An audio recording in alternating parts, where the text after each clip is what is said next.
You know that feeling? You're in a meeting, it's dragging on, and then someone cracks a well-timed joke and suddenly everyone can breathe again. But what if that joke wasn't just a funny little distraction? What if it was actually a powerful tool for productivity? Today, we're going to dig into the science that shows humor is way more than just a laugh. It's a critical piece of the puzzle that can either build up or totally break down a workplace. So let's get right to it. Is laughter really the best medicine for the office? Well, you might be surprised to hear that the answer is kind of complicated. It's a bit of a paradox, really. The very same thing that can send team performance through the roof and build incredible loyalty can also create a toxic, hostile place to work. It's not as simple as just telling more jokes. Okay, so before we go any further, let's make sure we're all on the same page about what we're even talking about. This isn't just about, forwarding a funny meme you saw. We're talking about humorous communication, which is a deliberate strategy. It's the intentional use of words or actions to get a positive reaction, laughter, delight, even just a little moment of surprise. It's a tool, and it's used on purpose. And this, right here, this really gets to the heart of our entire explainer. Humor is a double-edged sword. If you know how to use it, it can forge amazing teams and boost morale like crazy. But use it carelessly, and it can cause some deep, lasting damage. So, you ready to look at both sides of that blade? First up, let's talk about the good stuff. When humor is used the right way, the benefits are clear, they're compelling, and you can literally see them on the company's bottom line. And look, this isn't just about warm, fuzzy feelings. We're talking about hard data here. From the Society for Human Resource Management, a workplace that actually embraces positive humor, it sees absenteeism just plummet. And it can boost employee retention by a whopping 25%. And the reason is simple, right? People actually want to show up to a place where they feel good. This story is just wow. It perfectly shows the power of humor in creating what we call psychological safety. I mean, just imagine for a second. You're the sales rep who just lost a $5 million account.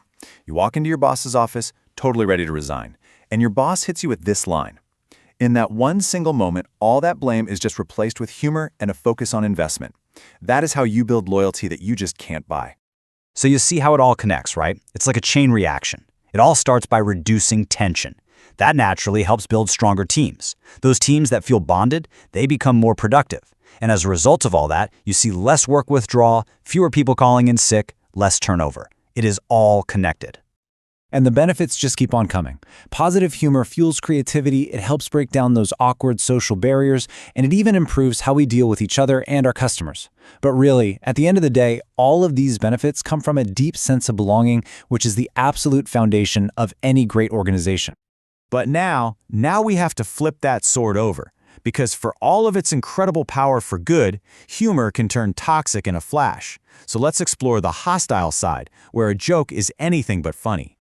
And this is where we have to be so careful. Because the very same tool that can build these incredible bonds can be turned into a weapon. A weapon to exclude, to stereotype, and to create a genuinely hostile environment for people. So let me ask you a question. What could a wheelbarrow, some seaweed, and a sensor light possibly have in common inside an office? I know it sounds like the setup to a really weird joke, but the answer tells us a lot about humor's dark side. The answer? They're all these nasty workplace nicknames for so-called lazy workers. A wheelbarrow only works when you push it. Seaweed just kind of floats around all day. And a sensor light, yep, only works when the boss walks by.